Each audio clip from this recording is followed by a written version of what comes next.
শীতকাল মানে জলখাবারে গরম গরম কড়াইশুঁটির কচুরি আর সাথে আলুর দমের রেসিপি।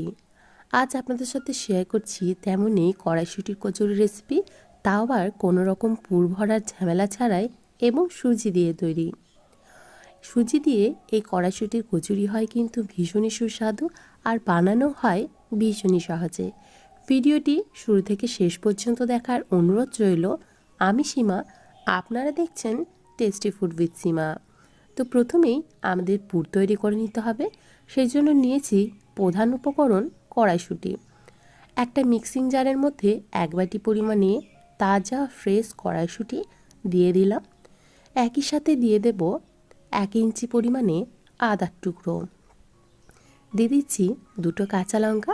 ঝালটা অবশ্যই আপনারা নিজেদের পছন্দ অনুযায়ী ব্যবহার করবেন। দিয়ে দিচ্ছি পরিমাণ মতো লবণ আর দিচ্ছি 1 চামচ পরিমাণে চিনি। চিনি আর লবণটা অবশ্যই নিজেদের পছন্দ অনুযায়ী ব্যবহার করবেন।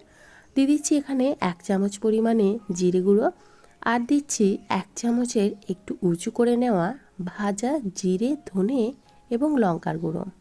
দিয়ে দিলাম 1/2 চামচ পরিমাণে হিং আর দিচ্ছি অল্প পরিমাণে জল।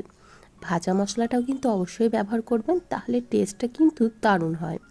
এখন সমস্ত কিছু একসাথে পেস্ট করে নিয়েছি। তো দেখুন খুব ভালোভাবে এখানে পেস্ট করে নিয়েছি। এরপর একটা প্যানের মধ্যে এই সমস্ত পেস্টটা আমি নিয়ে নিলাম। এখন একটা প্যানের মধ্যে যে মটরশুঁটির পেস্টটা তৈরি করে রেখেছিলাম সেটা দিয়ে দিলাম। দিয়ে দিচ্ছি 1 কাপ পরিমাণে মিক্সির বাটি ধোয়া জল। এখন দিয়ে দিচ্ছি অল্প একটু পরিমাণে সাদা তেল, এই 2 চামচের মতো। আপনারা চাইলে কিন্তু সাদা তেলের পরিবর্তে ঘিও ব্যবহার করতে পারবেন। দিয়ে দিচ্ছি সুজির পরিমাণ অনুযায়ী লবণ।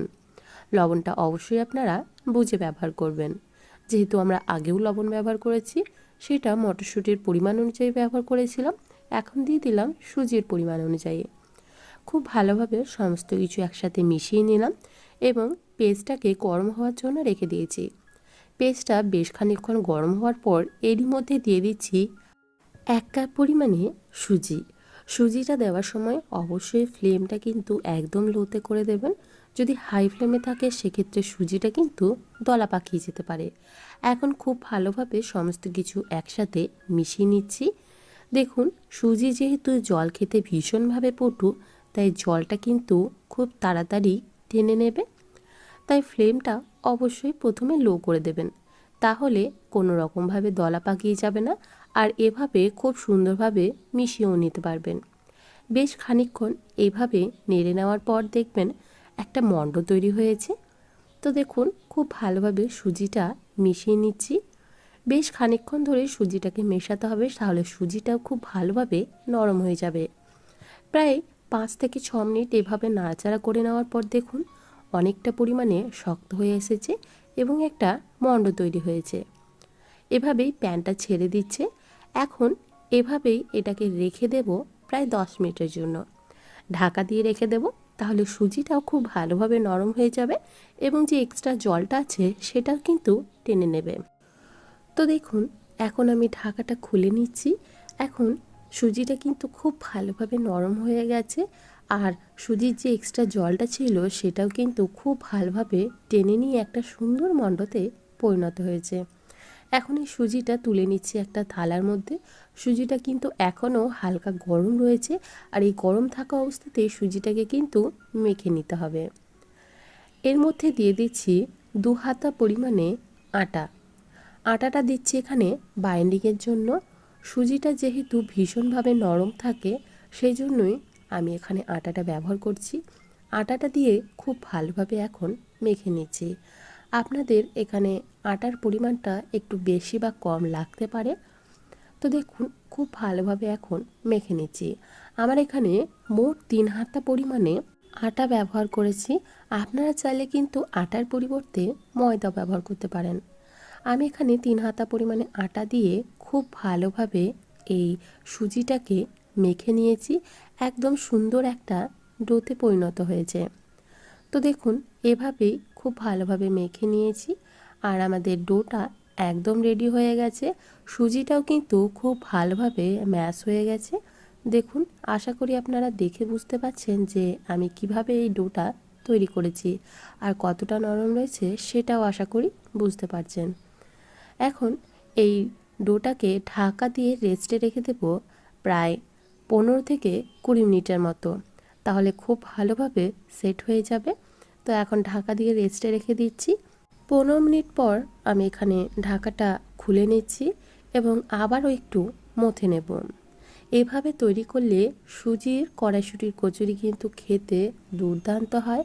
যারা ময়দা খেতে চান না, এভাবে সুজি দিয়ে তৈরি করে দেখুন, অসাধারণ লাগবে খেতে। এখন এখান থেকে যেমন আমরা সাধারণত লুচি করার জন্য বা কচুরি করার জন্য লেচি কেটে থাকি, সেভাবেই লেচি কেটে নেব। তো দেখুন আমি এভাবে সমস্ত লেচিটা কেটে নিয়েছি। এখন হাতের সাহায্যে একটু গোল করে নেব যাতে বেলতে সুবিধা হয়। তো একইভাবে আমি সমস্ত লেচিগুলোই গোল করে নিয়েছি। এখন এখান থেকে একটা লেচি নিয়ে সমস্ত লেচিগুলো ঢাকা দিয়ে রেখে দিলাম যাতে ড্রাই না হয়ে যায়। এখন এই লেচিটাকে আমি বেলে নেব। বেলার সুবিধার জন্য আপনারা চাইলে এখানে তেল ব্যবহার করতে পারেন, কিন্তু তেল ব্যবহার করলে খুব ভালোভাবে বেলা যাবে না, যেহেতু সুজিটা নরম থাকে তাই অল্প একটু আটা ব্যবহার করছি। তবে আটাও কিন্তু অতিরিক্ত পরিমাণে ব্যবহার করবেন না, তাহলে আটাটা তেলের সাথে মিশে তেলটাকে নোংরা করতে পারে। তো অল্প একটু আটা দিয়ে খুব সুন্দরভাবে আমি এখানে বেলে নিয়েছি। দেখুন কতটা সুন্দর তৈরি হয়েছে। আর কি রকম বেলেছি আশা করি আপনারা সেটা বুঝতে পারছেন। একইভাবে আমি আরও একটা লেচি আপনাদের সাথে বেলে শেয়ার করছি। খুব সুন্দরভাবে কিন্তু এই কচুরিগুলো তৈরিও হয়ে যায় এবং খেতেও কিন্তু ভীষণ টেস্টি লাগে। সুজির হলেও কিন্তু খুব সহজেই কিন্তু বেলা যাচ্ছে। অন্যদিকে তেল গরম করতে বসিয়েছিলাম। এখন তেলের মধ্যে একটা একটা করে কচুরি ছেড়ে দিচ্ছি। দেখুন কতটা সুন্দরভাবে ফুলে উঠছে। অল্প একটু তেল ছান্তার সাহায্যে এভাবে কচুরির ওপরে দিয়ে দিলে কচুরিটা খুব সুন্দরভাবে ফুলে উঠবে। দেখুন কতটা সুন্দর হয়েছে। আশা করি আপনারা দেখেই বুঝতে পারছেন। কোনো অংশে কিন্তু ময়দার কচুরির থেকে খেতে স্বাদে কম হয় না। এভাবেই আমি কচুরিগুলোকে ভেজে নিচ্ছি।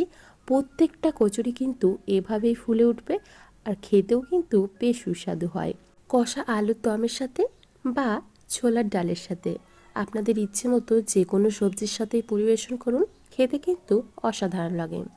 তৈরি হয়ে গেল সুজি দিয়ে কড়াইশুঁটির কচুরি, তাও আবার কোনো রকম পুর ভরার ঝামেলা ছাড়া। ভিডিওটি ভালো লেগে থাকলে অবশ্যই বাড়িতে একবার ট্রাই করে দেখবেন। আশা করি আপনাদেরও ভীষণ ভালো লাগবে।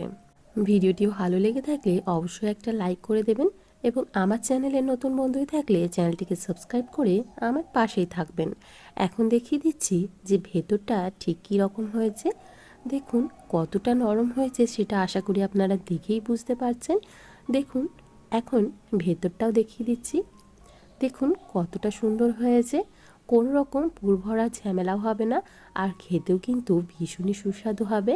ভালো লেগে থাকলে বাড়িতে একবার ট্রাই করে দেখুন, আশা করি নিরাশ হবেন না। আজকে এখানেই বিদায় জানাচ্ছি। আবারও হাজির হয়ে যাব নতুন কোনো রেসিপি নিয়ে। ভালো থাকবেন, সুস্থ থাকবেন। ধন্যবাদ।